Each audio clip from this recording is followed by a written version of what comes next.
오늘 저는 요한복음 5장 16절에서 29절 말씀을 가지고 영생을 얻는다면 이라고 하는 제목으로 하나님 말씀 함께 나누려고 합니다. 오늘 우리가 읽었던 16절이 그러므로라고 시작을 하고 있습니다. 그러므로라고 했으니까 앞에 있는 일들을 그대로 받는 것을 말하는데, 우리가 읽지는 않았지만은 5장 1절부터 15절까지 나오는 말씀을 보면은 한 사람이 예수님께 고침을 받은 사건이 나옵니다. 베데스다 연못에 38년 된 절름발이였는지 아니면은 허리가 좋지 않았던 분인지 다리가 좋지 않았는 분인지는 모르겠지만은 설 수도 없고 걸을 수도 없고 뛸 수도 없는, 그래서 기어다닐 수밖에 없었던 한 분, 그분이 고침을 받는 그 사건을 그러므로라고 하는 이 대명사가 받고 있습니다. 서 있지도 못하고 누워 있다라고 했기 때문에 이 사람이 38년 동안 그 마음 가운데 가지고 있었던 것이 무엇인가 우리가 생각을 해보면은 아마도 그 마음을 지배하고 있었던 것은 절망이 아니었겠는가라고 생각할 수 있습니다. 38년을 서 있지 못한다. 저는 가끔씩 그런 생각을 할 때가 있거든요. 제가 눈이 멀어서 혹은 귀가 안 들리고 혹은 다리를 다쳐서 이렇게 장애우가 되었을 때에 앞으로 내가 어떻게 살아갈 것인가, 남은 인생을 그렇게 살아갈 것에 대해서 한번 쭉 생각을 해보게 됩니다. 그러면은 가슴이 답답해져 와요. 다리가 없다면은, 걸을 수가 없다면은 어떻게 걸어 다닐까?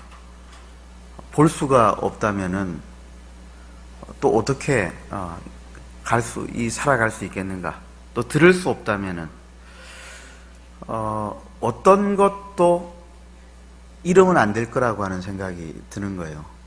한 가지라도 잃어버리면은 정말 살 수가 없겠다.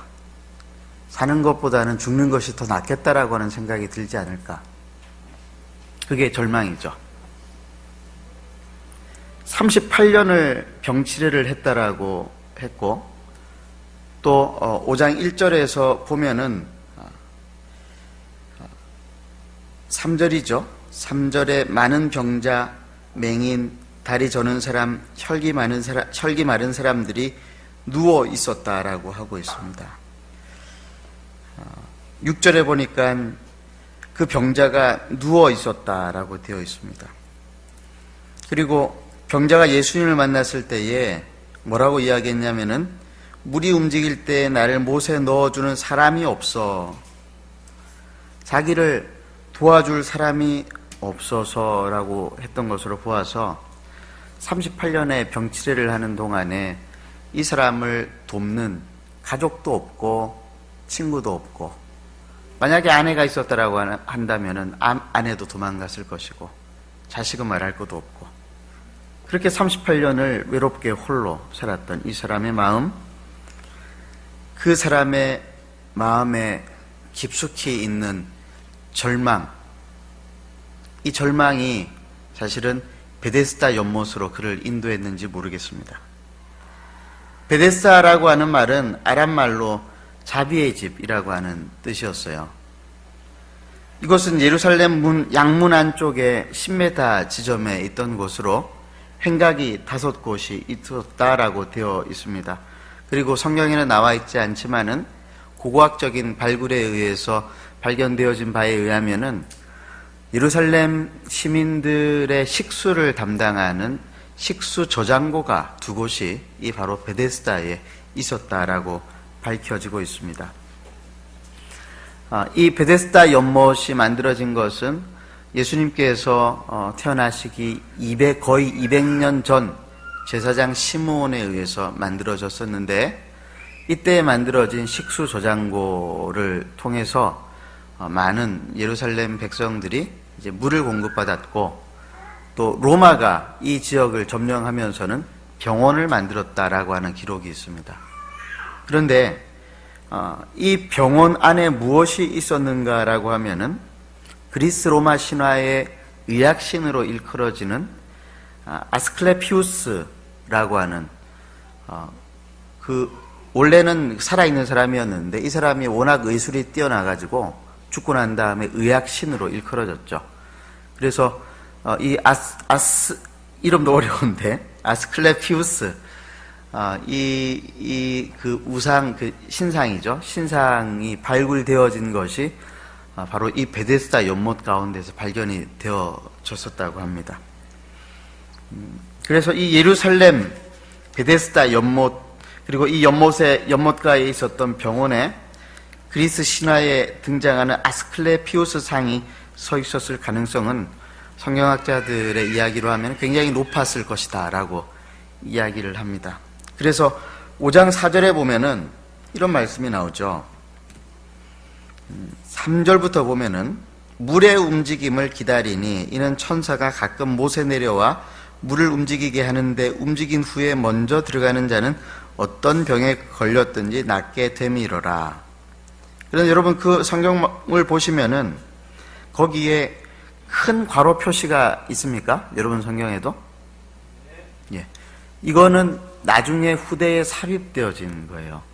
그래서 원래 요한의 처음 복음서에는 이것이 있었을 가능성이 좀 적다 이렇게 성경학자들이 이야기하는데, 그럼 이 괄호로 되어지는 이것이 실제로 일어났던 일인가 아니면은 어떤 소문인가라고 했을 때는 로마식의 병원이 그곳에 있었고 아스클레피우스라고 하는 그 신상이 그 베데스다 연못에서 발굴되어졌다라고 한다면은 아마 이 4장에 나오는 3절과 4절에 나오는 이 이야기는 아마도 실제 그런 일이 일어났던 것이 아니고 예수님 당시에 물밀듯이 밀려 들어온 그리스 로마의 우상들 중에 하나였던 의학신, 의술의 신으로 받들어졌던 이 아스클레피우스 상을 병자들이 바라보고 있다가 이 베데스다 연못의 두 저장고 중에서 한 저장고에서 정기적으로 물을 흘려보내면 물이 이렇게 동하는 모습이 보이죠. 물이 흘러 들어올 때에 이 신상과 관련되어진 어떤 전설, 물이 흘러 들어올 때에 첫 번째로 뛰어 들어가는 사람은 나을 수 있다라고 하는 그런 속설, 그런 이교도적인 소문이 존재했던 것이 아닌가 생각이 되어집니다. 그래서 성경 편집자들이 이것을 이렇게 큰 괄호로 만들어 놓은 거예요. 실제로 이런 일이 일어났다라고 하는 것이 아니고 이런 소문이 있었더라라고 하는 거예요. 우리가 이렇게 추측하고 상상해 볼 수 있는데, 그러나 꼭 이런 식으로 이 정황이 구체적으로 꼭 그와 같지 않았다 할지라도 38년 동안 서거나 걷거나 뛰어다니지 못했던 병자가 혹시나 하는 심정에, 낫고자 하는 그 심정에 소문의 근원지를 찾아가지고 베데스다 연못에 기어서라도 나왔다라고 하는 것은 그의 낫고자 하는 열망이 어땠는지를 잘 말해주는 것이라고 할 수 있습니다. 그런데 이 열망은 있었지만은 절망 가운데에서도 희망을 붙들고자 하는 열망이 있었지만은 이 사람을 도와줄 사람이 없어서 물이 동할 때마다 다른 사람들이 첨벙 뛰어들고 물이 동할 때마다 또 다른 사람들이 첨벙 뛰어드는데 이 사람은 뛰어들지 못하고 우물쭈물 그 자리에 누워서 그저 바라만 보고 있었던 이 38년 된 병자의 절망의 마음을 우리 주님께서 유심히 살펴보고 계셨던 것입니다. 지난주에는 열등감, 수치심에 대해서 이야기했다고 한다면 오늘은 어쩌면은 이 절망감에 대한 이야기를 오늘 말씀 가운데 사지 않을 수가 없을 것 같습니다. 사람의 영혼을 파괴하고 사람으로 하여금 죄를 짓는 것 중에 한 가지 절망감이라고 하는 것이 있습니다. 절망은 사람의 영혼을 피곤하게 만들고 하나님을 바라보아야 할 우리의 눈을 우상으로 돌리는 일을 하게 됩니다. 절망은 상식을 파괴하고 절망은 우상과 같은 비상식으로 우리를 몰아갑니다. 우리는 뉴스를 통해서 절망하다가 스스로 목숨을 끊는 사람, 또 사체를 끌어써가지고 폐가 망신하는 사람, 또 비톡족을 받고 비정상적으로 살아가는 그런 수많은 비극적인 삶을 선택하는 사람들의 이야기를 많이 듣습니다. 제가 본 영화 중에서 아주 오래 전에 2001년 정도로 기억이 되어지는데 이 절망을 다룬 한 영화를 본 기억이 있습니다. 정광열 씨와 이미숙 씨가 주연으로 나왔던 영화였는데 어떤 한 부부가 이제 남자가 다니던 직장에서 미리 정년퇴직이 아닌 명예퇴직을 하고 나와가지고 사업을 하다가 사업이 크게 망해버려서 빚독촉을 받게 되었습니다. 억대 빚이었어요. 부부로서는 감당할 수 없는 이 빚을 갚기 위해서 백방으로 뛰어다니는데 그동안 잘 도와주겠다고 이야기했던 사업처, 거래처 모든 사람들이 모른 채 하던 것이죠. 가족들 중에 도울 수 있는 사람도 없었습니다. 그런데 어느 날 기가 막힌 제안이 들어왔는데 이 부인을 대학 때 짝사랑하던 늘 흠모하던 남자가 있었는데 사업가로 성공해서 우연히 이 부인과 만나게 되어졌어요. 이야기하던 중에 그런 사정이 있는 것을 알고 이 남자가 아주 고약한 제안을 합니다. 하룻밤만 나와 같이 지내주면은 내가 그 빚을 해결해 주겠다. 아내가 남편에게 그 이야기를 했더니 남편은 그게 무슨 말이냐며 펄쩍 뛰지만은 그러나 다른 방법이 없으니 아내는 그렇게 하겠다라고 고집을 피웁니다.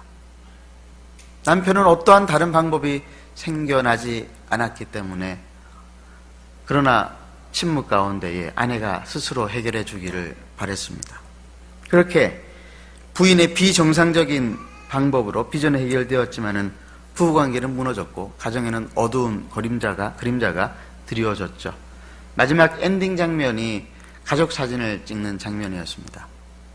가족 사진을 찍는데 아이들의 얼굴은 활짝 피어있는 웃는 얼굴이지만은 부부의 얼굴은 웃는 얼굴이 아니었어요. 영화의 제목은 뱃삼의 무초.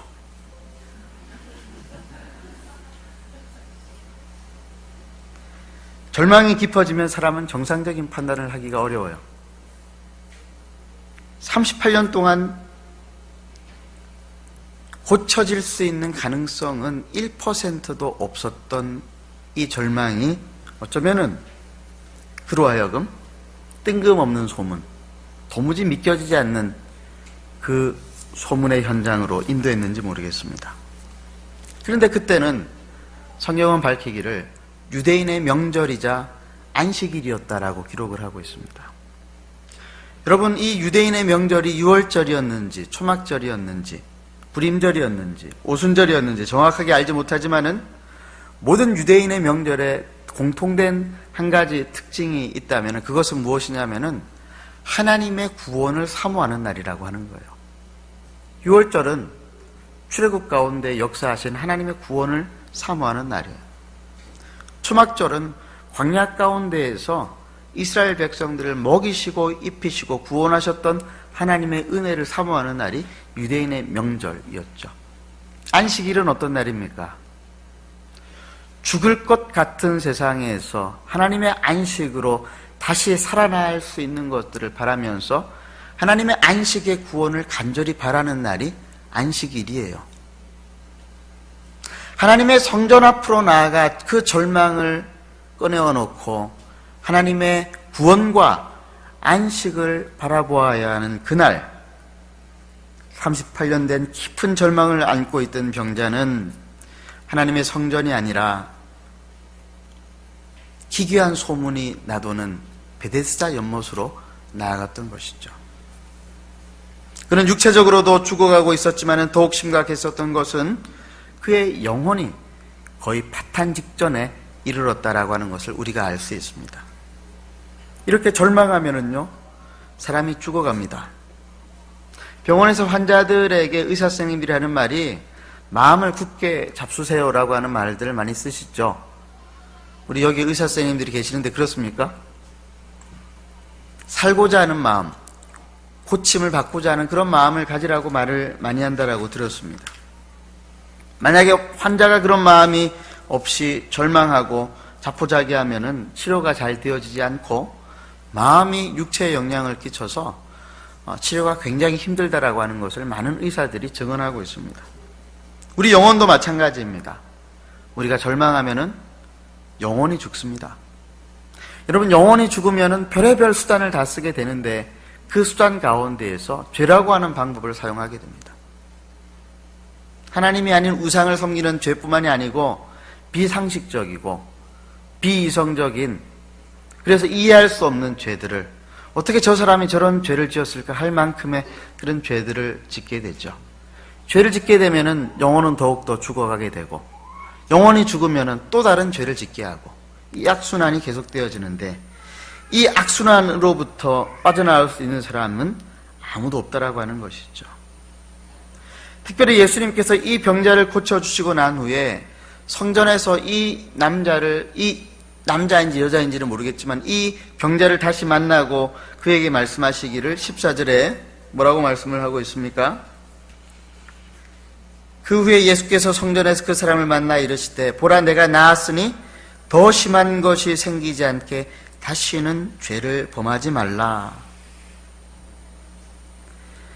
38년 된 이 병자가 정확히 어떤 죄를 지었는지에 대해서 예수님께서는 말씀하지 않으셨으나 그의 38년 된 병은 38년이 되어지는 동안에 많은 죄를 동반했던 것을, 또 그 병이 죄와 연관이 되어져 있었다라고 하는 것들을 알 수가 있습니다.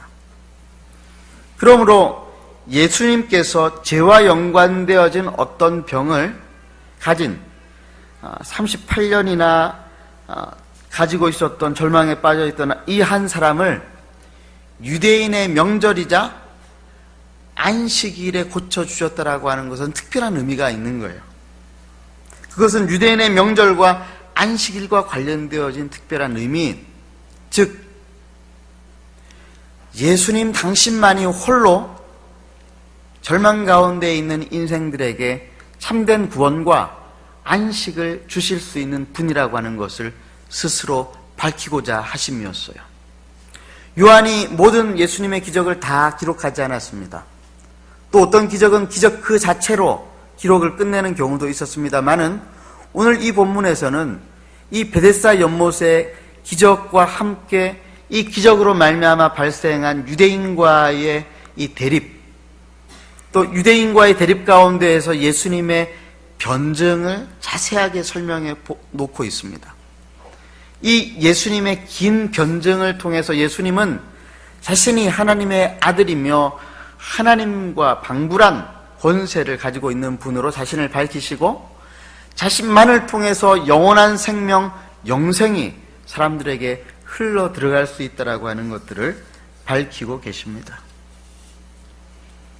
절망 속에 있는 인생에게 홀로 유일하게 구원과 안식을 베푸실 수 있는 분, 사람의 죄 문제에 대하여서 전권을 가지고 구원과 심판을 행하실 수 있는 분이라고 하는 사실을 친히 예수님께서는 이 베데스다 연못의 기적을 통해서 알리고 계시다라고 하는 것이죠.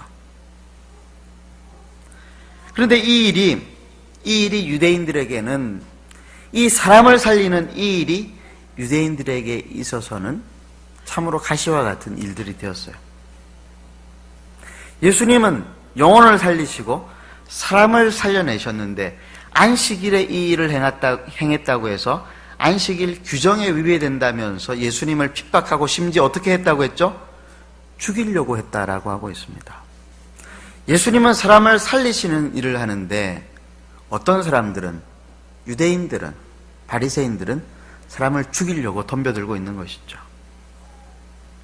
왜 그랬습니까? 안식일과 명절에 관한 규정을 하나님께서 주셨을 때에 그 안식일과 명절은 하나님의 구원과 하나님의 안식은 하나님께로만 올 수 있다라고 하는 것을 깨달으라고 주신 것인데 이들은 그 규정을 잘 지킴으로 그 안식과 구원이 올 것이라고 생각을 했다라고 하는 것이죠. 이 대립과 갈등 가운데에서 예수님께서는 더욱더 명확하게 하나님의 안식과 하나님의 구원은 바로 이런 것이다라고 하는 것을 그들에게 알리시고 계십니다. 뒤에 계속해서 말씀하시고 있는 우리가 읽었던 전 본문, 그리고 요한복음 5장 전체 47절까지에 나오는 말씀 속에서 예수님께서는 자신의 행한 모든 일은 하나님께로부터 온 일이며 하나님께서 이제까지 행하신 일이라고 말씀을 하고 있습니다.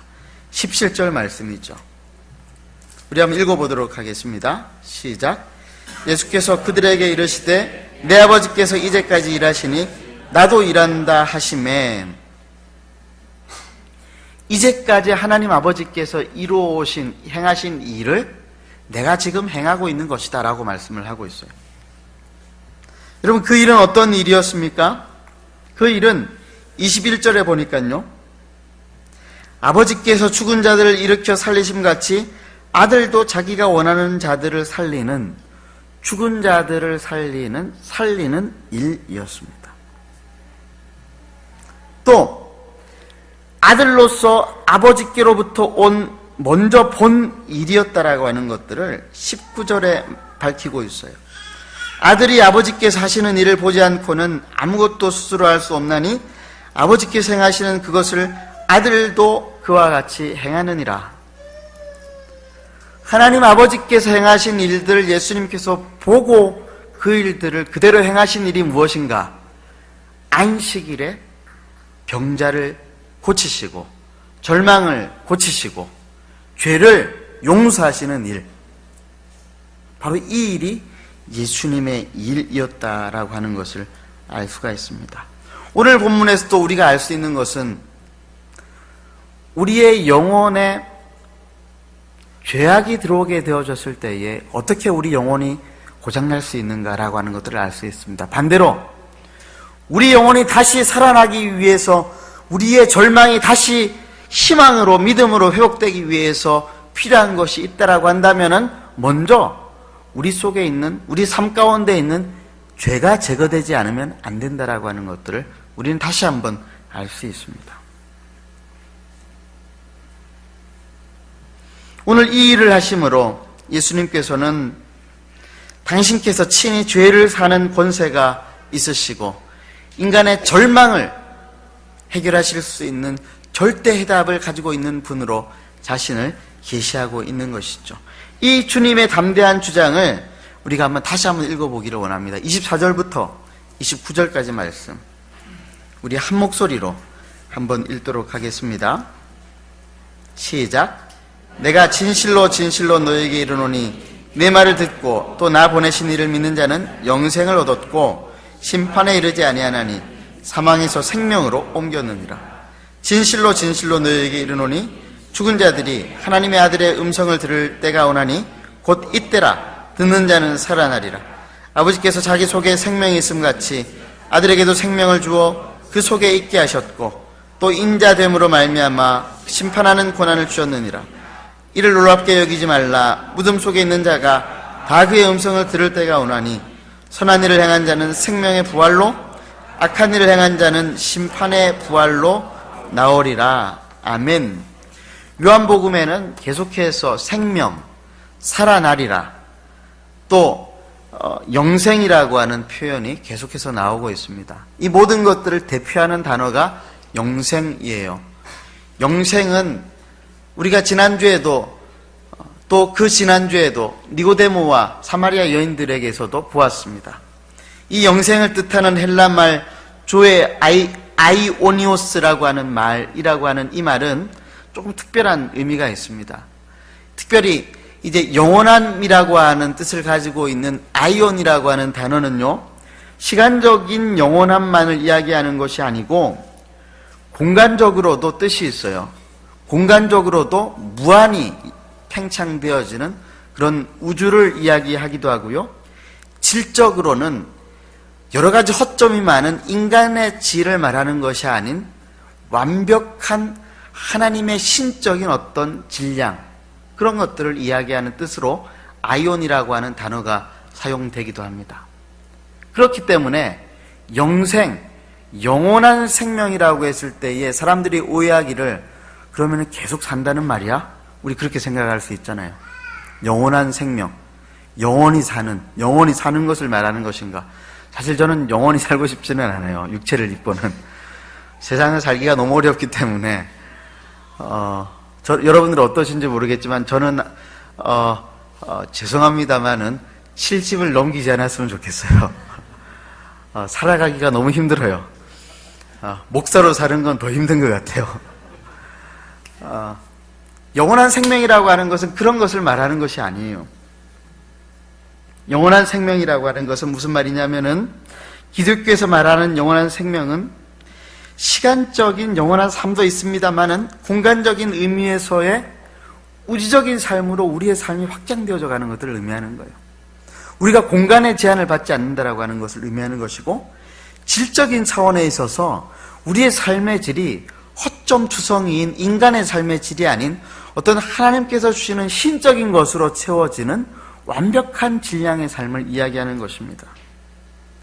이런 의미에서 예수님께서 명절과 안식일에 38년 된 병자를 고치시면서 38년 된 불치병을 고치시고 38년 된 절망을 몰아내시고 병과 관련되어진 죄를 치료하신 것은 이 38년 된 병자에게 어떤 절대적인, 도저히 상상할 수 없는 시공간적인 만족과 질적인 만족을 주셨다라고 하는 것입니다. 예수님을 믿으면 시공간적이고 질적인 절대답을 받을 수 있다라고 했을 때 이것을 우리가 조금 더 쉽게 풀어서 설명할 필요가 있는데, 시간적 절대해답, 아까도 말씀드렸던 것이 영원히 늙지 않는 그것을 이야기하는 것이 아니라고 했습니다. 공간적 절대해답, 우리가 이 공간에 그 제약을 받지 않는다라고 해가지고 우리가 있는 이 공간에서 갑자기 순간이동해서 저쪽으로 간다라고 하는 어떤 부활의 생명을, 나중에는 그렇게 되어질 것입니다만은 지금 그렇게 살아가는 것을 의미하는 것이 아닙니다. 또 질적인 절대 만족이라고 했기 때문에 우리의 물질적인 모든 필요들이 채워지는 어떤, 그래서 빌 게이츠와 같은 부자가 되는 것을 말하는 것이 아니라, 사실은 영원함에 초점이 맞춰진 것이 아니라 영생에 있어서 초점은 이 생명이에요. 생명에 초점이 맞춰져 있어요. 생명의 초점. 그러면 다시 영생을 어떻게 이해할 것인가? 시간의 구애됨을 받지 않는 생명력이에요.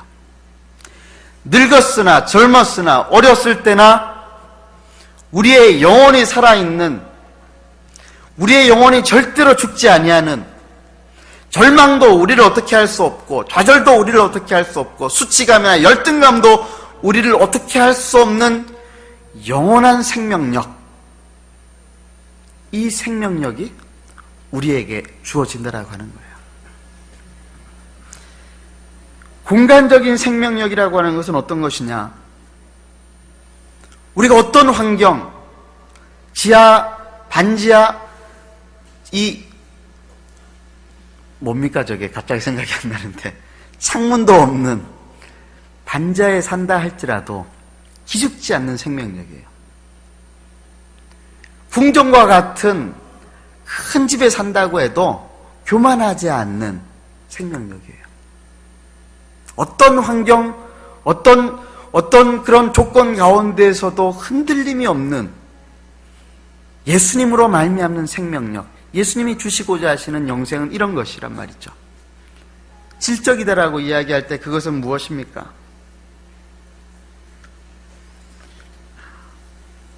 어떤 심리적 상태에서도, 어떤 절망적인 건강의 상태에서도 우리가 흔들리지 않는 삶의 질이 보장되어지는,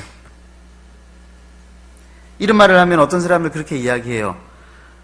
이런 어려운 환경 가운데에서도 살아낼 수 있는 그런 생명력이라고 했으니까 그건 잡초 생명력인가요?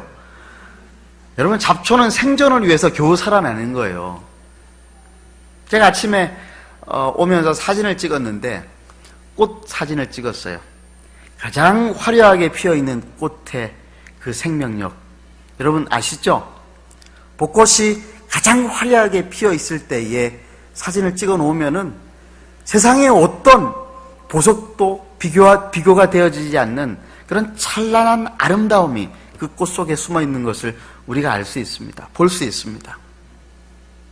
질적인 생명력, 우리가 가지고 있는 시공간, 질을 초월하는 모든 그 우리에게 주어지는 생명력, 예수님께서 주시는 생명력이라고 하는 것은 가장 최고의 순간에 우리가 보는 모든 것들의 그 수준의 생명력을 이야기하는 것이에요. 결코 시들지 아니하는 3월 말이면 팔공산이며 신천거리에 벚꽃이 화려하게 펴질 때에 볼 수 있는 그런 생명력을 말한다라고 하는 것입니다. 이것이 영생이에요. 우리가 이 땅을 살아가면서 그런 생명력을 가지고 살아갈 수 있다라고 하는 거예요. 예수님께서 절망 중에 베데스다 연못 가운데 누워 있었던 38년 된 병자에게 주셨던 그 영생은 바로 그런 것이었다라고 하는 것입니다. 사람들은 묻습니다. 예수님을 믿는다고 그런 일들이 일어날 수 있습니까? 네, 가능합니다. 왜 그렇습니까? 하나님의 아들, 죄 없으신 사람의 몸을 입고 이 땅에 오셔서 십자가에서 나의 죄, 인간의 죄를 대속하여서 죽으신 예수님의 그 죽음이 사람의 죽음이 아닌 신적인 죽음, 영원한 생명력을 창출하는 신적인 죽음이었기 때문에 가능한 거예요. 죽지 아니하시고 부활하심으로 당신이 하나님이시라고 하는 것들을 밝혀내신 바로 그 부활의 생명력을 가지신 분이 주시는 생명이었기 때문에 그 주님께서 우리에게 주시는 영생이라고 하는 것은 이 땅에서 결코 우리를 절망 가운데 살아가지 못하게 하고 열등감 가운데 살아가지 못하게 하고 우리를 수치심으로부터 살아가지 못하게 하는 그런 생명력이 우리에게 주어졌다라고 하는 것입니다. 이것을 믿으세요? 아직까지 이것이 사실 믿겨지지 않는 분들이 있을지 모르겠습니다. 그러나 우리가 예수 그리스도를 나의 주님으로 인정한다면은, 예수님을 절망으로부터 나를 건져내신 하나님이라고 하는 것을 인정한다면은, 내가 나의 죄를 하나님 앞에 회개하고 내 힘으로는 이 인생을 홀로 살아갈 수 없습니다. 내 인생을 다스려 주십시오라고 내 마음의 왕자를 우리 주님께 내어드린다라고 한다면은 누구든지 이 생명을 받게 되어질 것이라고 오늘 우리 주님께서 말씀을 하고 있는 것입니다. 그 말씀이 이 말씀이에요. 내 말을 듣고 또 나 보내신 이를 믿는 자는 영생을 얻었고 심판에 이르지 아니하나니 사망에서 생명으로 옮겼느니라. 진실로 진실로 너희에게 이르노니 죽은 자들이 하나님의 음성을 들을 때가 오나니 곧 이때라. 듣는 자는 살아나리라. 창세기와 로마서에 의하면은 죄의 결과는 심각했습니다. 오늘 복음학교에서 조금 깊이 다룰 거예요. 죄는 자기 자신을 망치죠. 수치심과 열등감으로 우리를 올가맵니다. 수치심과 열등감을 가지고 살아가는 사람은 자기를 존중히 여기지 못해요. 자기를 학대하고 무시하죠. 자기를 학대하고 무시하는 사람이 상대방을 존중할 수 있겠습니까? 옆에 있는 사람 얼굴을 한번 바라보세요. 소망이 안 보이면 내가 지금 복음으로 살지 못하는 거예요. 그런데 옆에 사람을 바라볼 때에 하나님께서 이 자매를, 이 형제를 이렇게 사랑하시는구나가 이렇게 가슴속으로 절절히 느껴지면은 여러분은 지금 복음으로 살아가고 있는 거예요. 복음 가운데 활짝 피어 있는 거예요. 만약 그렇지 않다고 한다면은 이런 복음의 꽃이 살짝 지고 있는 것은 아닌가 생각을 해봐야 됩니다. 내가 복음으로 살아있으면은 내 옆에 있는 사람을 존귀히 여깁니다. 여러분, 죄를 짓고 난 다음에 자기 자신을 또 타인을 이렇게 찌질하게 보고 존중히 여기지 못하는 사람이 피조세계를 잘 다스릴 수 있을까요? 끔찍한 일들을 얼마나 많이 합니까? 악한 사람들이 끓는 물을 애완견 고양이에다가 부어가면서 그것들을 보면서 즐기는 그 사람들의 악한 것들을 우리가 얼마나 많이 봅니까? 짐승이 그러니 식물은 어떻겠어요? 세상을 다스리겠습니까? 그렇게 해가지고. 그래서 세상이 로마서 8장에 의하면은 피조세계가 신음하고 있다라고 이야기를 하고 있어요. 죄의 결과입니다. 그런데 이 죄가 예수님의 십자가의 보혈의 능력으로 해결함을 받았다라고 하는 것을 우리가 믿을 때에 어떤 일들이 일어나겠습니까? 하나님의 아들과 딸들인 우리들을 통해서 회복이 일어나지 않겠습니까? 내 마음이 회복되고 이웃과의 관계가 회복되고 세계 만물과 피조세계와 우리 인간과의 관계가 회복되고 하나님 나라가 회복되고 영원히 회복되는 일이 일어나지 않겠느냐 말입니다. 예수님은 이 주장을 하셨습니다. 나니아 연대기를 쓴 C.S. 루이스는 예수님의 이런 주장에 대해서 이런 말을 했어요. 제가 읽어드리겠습니다. 이 말들이 만일 하나님이 아닌 어떤 사람이 한 말이라면은 그 말은 역사상 가장 어리석은 말이며 지독한 자만심의 표현이라고 밖에 할 수 없을 것이다. 당신은 이 사람을 어떻게 볼 것인가? 이 사람은 자기가 주장하는 바와 같이 인간의 죄 문제를 해결한 하나님의 아들인가? 아니면 역사상 가장 미치광이인가? 당신은 이 사람의 말을 묵살할 수도 있고 그에게 침을 뱉고 마귀로 몰아붙여 죽일 수도 있다. 아니면 반대로 그의 발 아래 엎드려 그를 주님이시며 하나님이시라고 부를 수도 있다. 자신의 하나님의 아들이며 오직 자신만이 절망 중에 있는 인간에게 절대 해답을 줄 수 있다라고 하는, 영생을 줄 수 있다라고 말하는 이 예수 그리스도, 이분에 대한 여러분들의 판단은 어떤 위치에 있습니까? 기도하겠습니다. 이 시간 기도하실 때 하나님 아버지,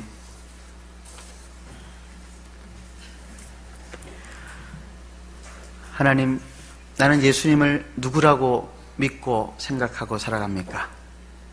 예수님을 나의 인생의 구원자요 주님이라고 생각하면서 절망이 들 때마다 이교적인 소문이 돋는 베데스다 연못으로 나아가고 있지는 않습니까?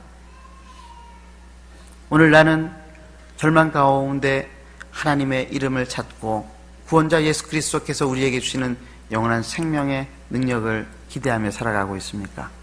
하나님, 내가 그렇게 살아가게 하여 주시옵소서. 기도하시겠습니다.